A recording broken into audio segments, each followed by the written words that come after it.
observa a segurança na forma que a pessoa está explicando, pelo embasamento que ela tem. Então, existe muita viajada na maionese mística com coisas sem fundamento. E outra coisa, Rafael, que para mim é uma coisa que sempre eu venho falando há muito tempo, porque aborrece. É um tal de fim de mundo toda hora, de marcar data de renovação espiritual, e as pessoas vão mudando a data e nada acontece, cara. Isso aí já vem desde a década de 1970.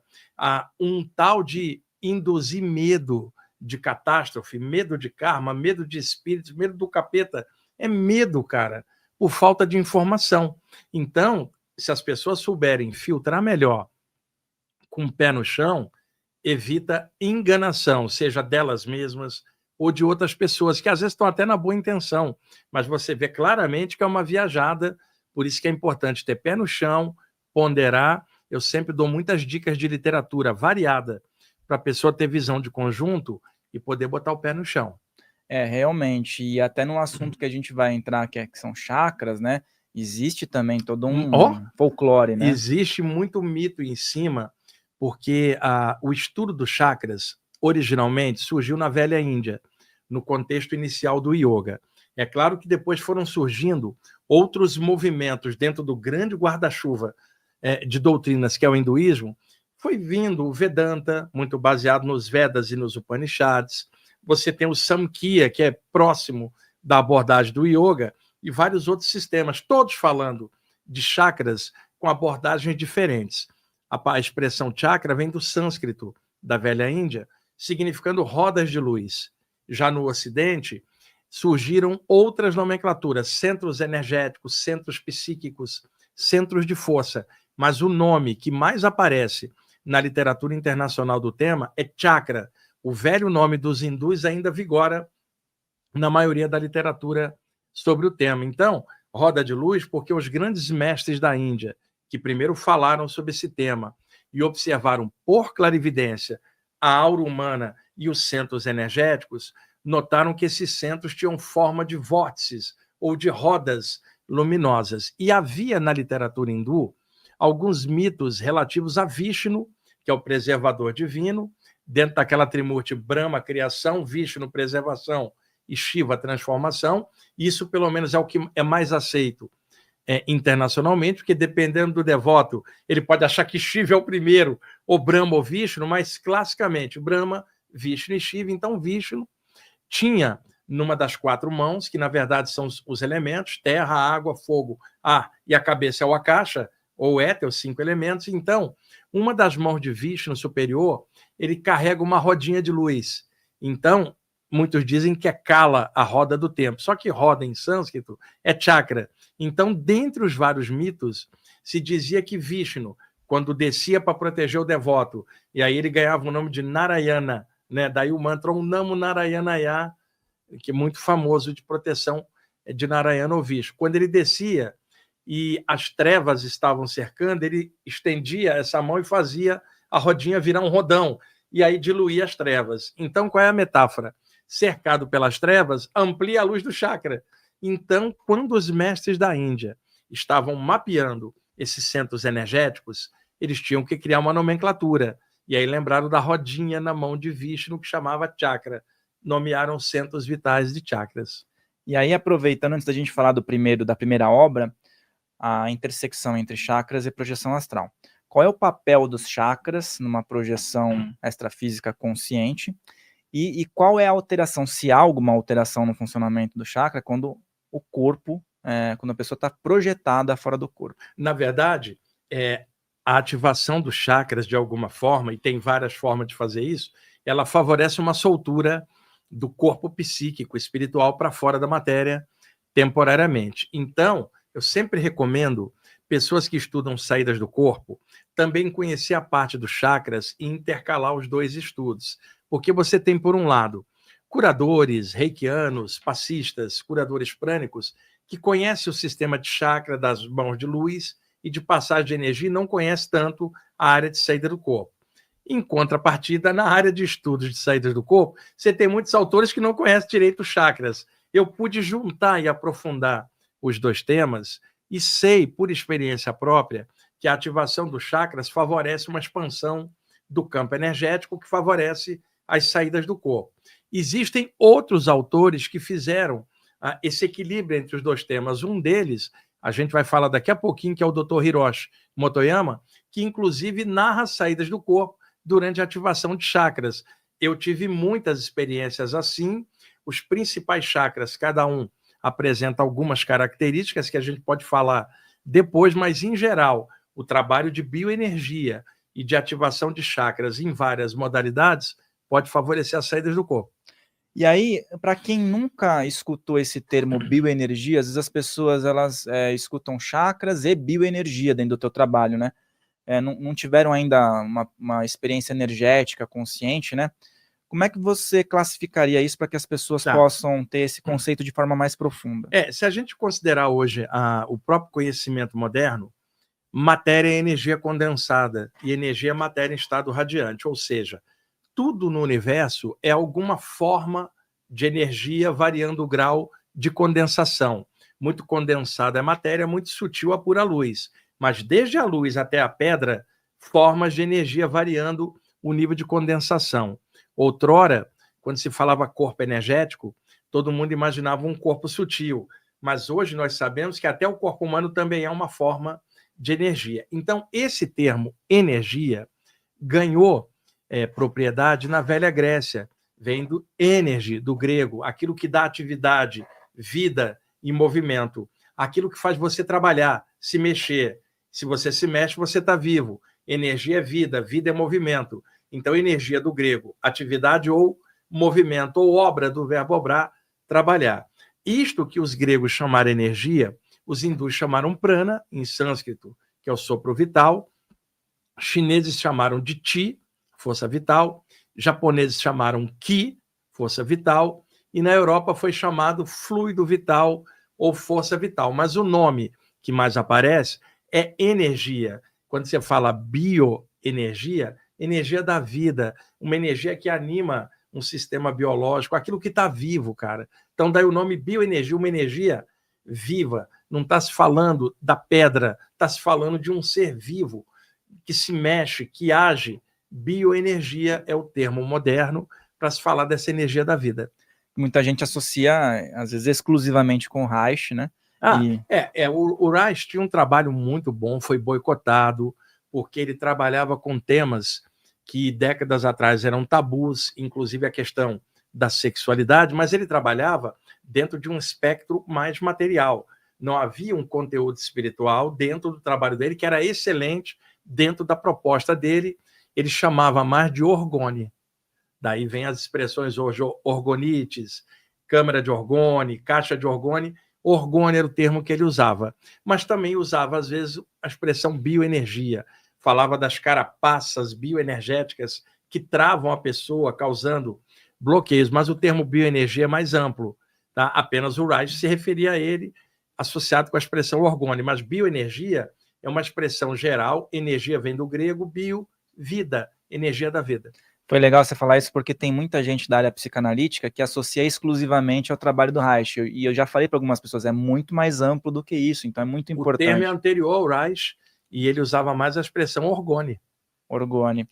E agora eu acho que para quem está aí, ó, pessoal que está em casa, a gente falou que vai dar algumas indicações. A gente vai começar a falar sobre alguns livros para que você também possa ter um material, assim, um material válido para que você possa ter sua linha de estudo, consultar também o Wagner dentro dos conteúdos dele, mas ele sempre indica materiais muito bons. Qual seria um primeiro livro para o pessoal poder... É assim, eu vou indicar um primeiro livro que é clássico, na verdade ele é o número 2, mas depois eu vou falar do número 1, porque ele é mais complexo. Então, para facilitar para quem está assistindo a gente, em 1926 saiu um livro em língua inglesa chamado Os Chakras.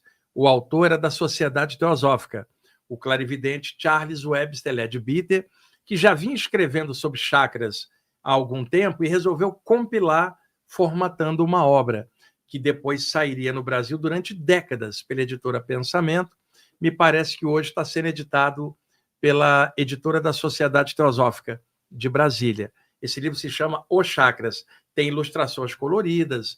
Leadbeater contratou um desenhista para ilustrar ele era um clarividente exímio, né? E eu estou colocando ele aqui como clarividente, mas ele tinha outras características, era polêmico, tem gente que gosta dele, outras não, mas na questão dos chakras ele realmente fundamentou uma obra que virou a referência internacional. Por quê, Fael? Era a primeira obra em língua inglesa publicada na Inglaterra. E aí a maioria das pessoas seguiu o padrão do que ele descrevia nessa obra. Acontece que o Leadbeater, além de teosofista, era maçom e também era reverendo.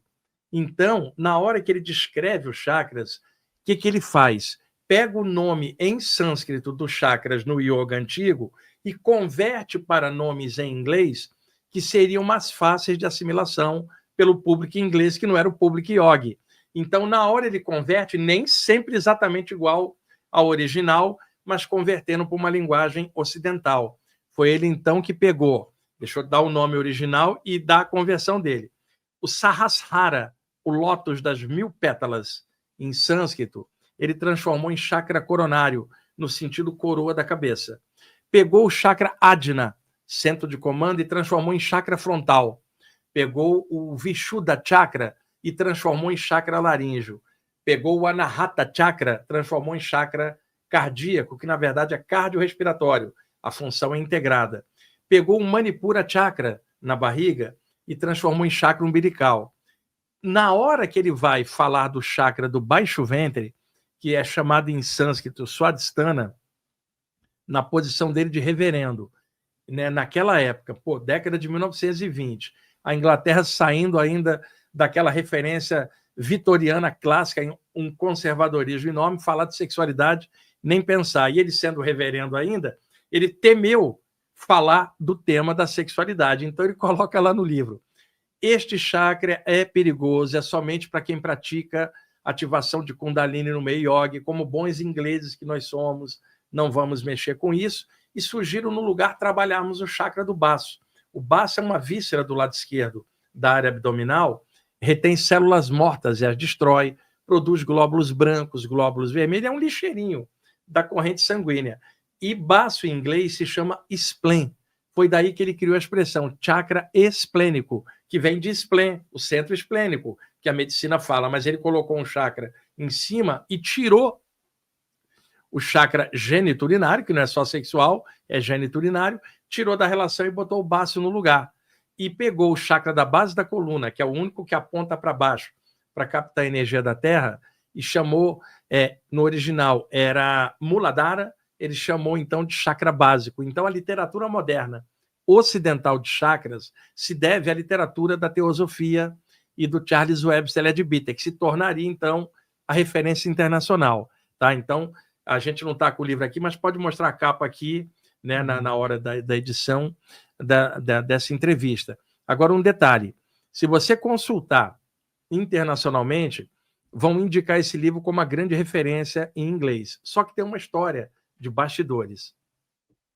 No século XVI, Fael, surgiu um tratado chamado Sat Chakra Nirupana, de autoria de vários mestres yogis, principalmente o Swami Purnananda, que compilava todas as coisas faladas de chakra já há séculos antes, dentro não só do yoga, mas de outras linhas hindus. Esse livro compilava, assim como lá atrás, séculos antes, o Patanjali compilou os passos do yoga, os aforismas do yoga, que se tornariam a referência do yoga. Então, este livro, Sat Chakra Nirupana, em sânscrito, se tornaria a referência de compilação na Índia. Séculos se passaram. Quando foi por volta de 1917, um preposto da rainha da Inglaterra, já que a Índia era colônia britânica, se chamava Sir John Woodruff, era um Sir, foi mandado pela rainha para tomar conta de um distrito na Inglaterra, na Índia, que era colônia britânica. Ele se apaixonou pela filosofia yoga, cara, e aprendeu sânscrito, virou um tradutor, passou a se vestir com roupa branca. E é claro que na Inglaterra isso não era bem visto, né? Porque a visão que o inglês tinha do povo da Índia naquela época era uma visão pejorativa de uma nação colonizada, e na visão inglesa, com a superstição, na visão, né, totalmente egóica dos ingleses sobre os hindus naquela época. E aí ele se apaixona traduz trechos do Sat Chakra Nirupana do século XVI e produz um livro chamado The Serpent Power, A Serpente do Poder, em língua inglesa, porém na Índia. E aí o que aconteceu? Como o livro saiu em 1917 na Índia, na Inglaterra ninguém soube. E os poucos que souberam nem ligaram, porque estava sendo lá na Índia que eles consideravam série B, segunda divisão. E na Índia, os hindus não queriam ler porque era em inglês, que era o opressor para eles. Esse livro passou meio que batido. Historicamente, ele é o primeiro em língua inglesa, mas na Índia, alguns anos se passaram, em 1926, Leadbeater publica o dele em inglês, na Inglaterra. Como ninguém tinha tido conhecimento do outro, ele se tornou a referência. Na verdade, ele é o número 2 em língua inglesa, o primeiro saiu na Índia. E o grande tratado de chakras que tinha até então era o do século XVI, o Sat Chakra Nirupana, mas ele está voltado para um público mais yogi, ou que trabalhe com Kundalini e outras coisas à moda realmente mais oriental. Nesse sentido, o trabalho do Leadbeater foi facilitar a linguagem, trazer uma linguagem ocidental a questão desses chakras. O único senão é que ele cortou o chakra sexual e botou o do baço, e muita gente seguiu esse padrão até hoje. Quando eu falo em palestra do chakra geniturinário, tem gente que fala, mas não, nós não mexemos com isso. Eu falo, por que não? Porque a gente não quer misturar sexo com espiritualidade. Só que tem um detalhe, ele é geniturinário. A pessoa pode não ter atividade sexual, mas precisa urinar, senão morre. Não tem como tirar esse chakra daí. Está ligado às vias urinárias. Igual na área peitoral, não é só cardíaca, é cardiorrespiratório. Então, o livro do Leadbeater é 1926, mas tinha um outro de 1917, The Serpent Power, e aí, para evitar conflito, o Sir John Woodruff publicou o livro sob pseudônimo e botou Arthur Avalon. Fael, você quer pseudônimo mais inglês do que Arthur Avalon? Todo mundo sabia que era ele. Ele, na verdade, é o primeiro em língua inglesa, mas na Índia. Leadbeater é o segundo na Inglaterra e passou como o primeiro, porque as pessoas não conhecem esse histórico que eu estou falando, a não ser pesquisadores que aprofundam, deve ter vários aí assistindo a gente, mas, em regra geral, a grande parte das pessoas que mexem com esse sistema não conhece esse livro. E saiu uma tradução em castelhano pelo Editorial Kier de Buenos Aires, na Argentina, muito bom, cara, uma tradução muito boa, bem grossa, colocou outros textos acrescentados do John Woodruff ou Arthur Avalon ali no material. Eu tenho as duas edições, a em inglês e em espanhol. Em espanhol se chamou Fuego Serpentino, né? Que é uma metáfora da Kundalini, a moda antiga na Índia. Legal, e você falou sobre isso, às vezes uma pessoa fala assim, não pode misturar sexualidade com espiritualidade e tal. Tudo bem, uma coisa é depravação, mas aí eu falo para a pessoa, o ato de concepção da sua vida foi como? Você nasceu da árvore, né? Então, tem a importância do assunto, né? E é geniturinário, não é apenas sexual, porque demonizaram o chakra baixo ventre pela questão sexual, isso pela questão judaico-cristã ocidental, porque no Oriente ninguém fez isso. A referência cultural era outra. Não dá para tirar esse chakra. E, principal, como é que você caracteriza, Fael, se um chakra é de primeira divisão ou não? O 7. Cada um dos chakras está conectado a uma das glândulas do sistema endócrino. O sistema endócrino é composto de 7 glândulas produtoras de hormônios que viajam por dentro da corrente sanguínea. Por isso o nome grego endo, por dentro. Essas glândulas são pineal, hipófise, tiroide, timo, pâncreas, gônadas e suprarrenais. Então, os hindus antigos classificavam um chakra primeira linha se ele tivesse conexão com o sistema endócrino. É claro que a expressão endócrino não existia na Índia, ela é grega, posterior. E a medicina passou a falar de glândula, sei lá, século XVIII, XIX para frente. Mas tanto os egípcios antigos nas iniciações, quanto os hindus antigos sabiam desse sistema e conectaram os chakras exatamente na região. Dá uma olhada, Rafael. Topo da cabeça, se eu puxo uma linha reta atravessando o cérebro, dá em cima da pineal. Frontal, puxo uma linha reta para dentro, dá em cima da hipófise. Laríngeo, puxo uma linha reta, dá na tiroide. O cardiorrespiratório, puxa uma linha reta mais para cima, vai dar o timo. O umbilical, puxa uma linha para dentro da barriga, vai dar o pâncreas. Embaixo, no baixo ventre, puxa uma linha reta um pouco para baixo, você vai ter as gônadas, testículos no homem, ovários na mulher. E o da base da coluna, quando a energia sobe, pega os músculos intercostais e as glândulas adrenais ou suprarrenais em cima dos rins. Então, não dá para você tirar o chakra geniturinário, porque tem glândula e tem um sistema urinário. Enquanto que o baço, uma pessoa pode até perder o baço no plano físico e continuar viva, mas ela não pode viver sem urinar. Ou então vai ter que fazer hemodiálise. Então, nesse caso, o que o Leadbeater fez, eu entendo, ele era um autor ótimo. Eu aprendi muita coisa estudando o trabalho dele, mas ele desviou um chakra porque ele não tinha coragem de falar da sexualidade numa época como aquela. Até eu entendo ele, eu não entendo porque que outros autores depois não corrigiram, mas teve um autor, que eu vou falar daqui a pouquinho, que fez a mesma menção que eu estou fazendo, uma correção, e daqui a pouquinho eu oriento que autor é esse. E outra, eu estou dando dados históricos, o que eu estou falando não é achismo, é informação que as pessoas vão atrás dessas literaturas e pesquisa, porque você sabe hoje como é na internet, é muito achismo. Ah, eu não concordei com isso, mas você pesquisou? Você foi lá ver as fontes sugeridas? Hoje, você pega um médico, vai falar embasado na medicina que ele estuda e trabalha há anos, você vai ter gente que nunca abriu um livro de medicina questionando o cara, né, com o conhecimento. O médico pode errar, mas o conhecimento geral da medicina é conhecimento acumulado. Então, eu estou dando esse exemplo. Então, hoje as pessoas, elas dão achismo, opinião sobre tudo, sem ter aprofundado. E às vezes as pessoas, elas também falando, é assim e ponto final, sem ter tido esse aprofundamento, né? E perdem possibilidades. Eu acho que isso é o ponto crucial. E aí você falou sobre chakras e limpeza energética, higiene energética, e eu vejo um paralelo que muitas pessoas às vezes colocam em comentários aqui no canal, uma certa confusão. Acho que é o momento para a gente ter um esclarecimento. A diferença de uma higiene energética, quando o problema é a energia da pessoa, e a questão do ataque extrafísico. Tá. A higiene bioenergética, vamos chamar assim, ela é semelhante à higiene do corpo humano. A pessoa tem que tomar banho, cara. A água tem alta condutibilidade energética. Tomar banho é uma prática material e bioenergética ao mesmo tempo, né? A pessoa, ela tem que ter a higiene básica para manter a saúde do corpo humano dela. Não é pela questão estética que eu estou falando, é a saúde básica, o corpo dela rígido, saudável. Então, tomar banho, cuidar, se alimentar, né? Dormir, ter o descanso e ter a higiene do seu corpo. Agora, quando se trata de algo extrafísico, Fael, um ataque espiritual, você tomar um banho não vai cortar, porque ali você está precisando de uma higiene parapsíquica. O que seria? Mudar o padrão da energia da tua aura e dos seus chakras para que não tenha um encaixe com o agressor extrafísico que vem, você não permite o encaixe porque você vibrou, que é o chamado estado vibracional, tão cultuado aí e falado por tantos autores. Mas existe a ativação dos chakras, existe a projeção de energia pelas mãos, limpando o ambiente.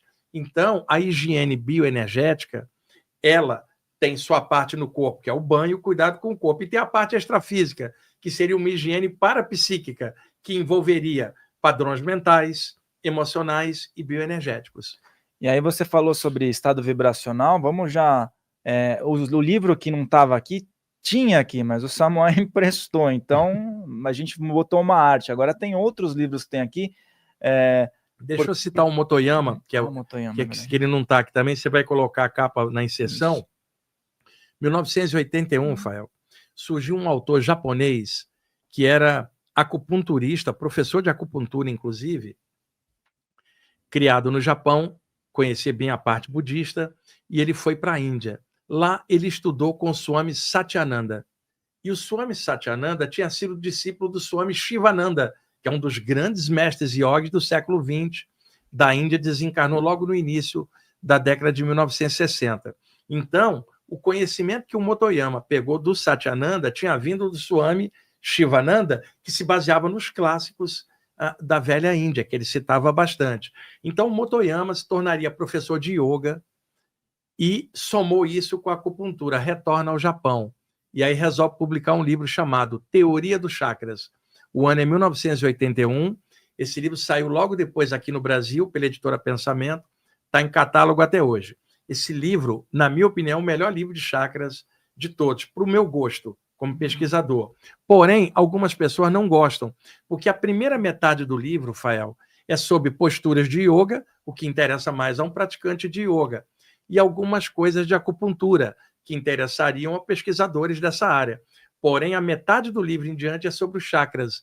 E aí ele cita o Sat Chakra Nirupana do século XVI, né? Cita o Leadbeater e fala do lance do baço e o confronto com o chakra geniturinário. É a mesma coisa que eu coloquei aqui e sugere, educadamente, timidamente, que ele tinha feito aquilo para desviar da questão sexual. E ele foi muito educado. Eu aqui estou sendo mais direto, porque nós estamos numa outra época, 2025. O livro dele, 44 anos antes, 1981. E eu recomendo veementemente, pessoal, esse livro como um grande livro de saídas do corpo, mas saídas do corpo, não, desculpe, de chakras. A segunda metade dele vale a pena, é muito importante. Ele cita o Arthur Avalon, que era o pseudônimo do John Woodruff, vai citando também. Esse livro eu recomendo bastante para as pessoas pesquisarem. Esse livro é sensacional e, além de tudo, ele descreve, né, cada chakra que ele vai despertando ali, né? Você entra na história também. Tem uma né? parte, Fael, que ele fala do despertar do chakra Sahasrara, o lótus das 1000 pétalas. Ele tem uma saída do corpo pelo alto da cabeça, cara. É emocionante, está no livro. Tem outra parte que ele fala do despertar do Anahata, o chakra cardiorrespiratório. Então, são relatos de primeira mão que os iogues não postavam isso em aberto nas literaturas. Era coisa de mestre para discípulo. O Motoyama avançou, foi criticado pelos iogues mais conservadores, dele estar revelando coisas, e, na verdade, era a época de falar disso, sim. Então, quem estuda saídas do corpo, procura, no livro do Motoyama, tem uma parte em que ele narra 2 saídas do corpo.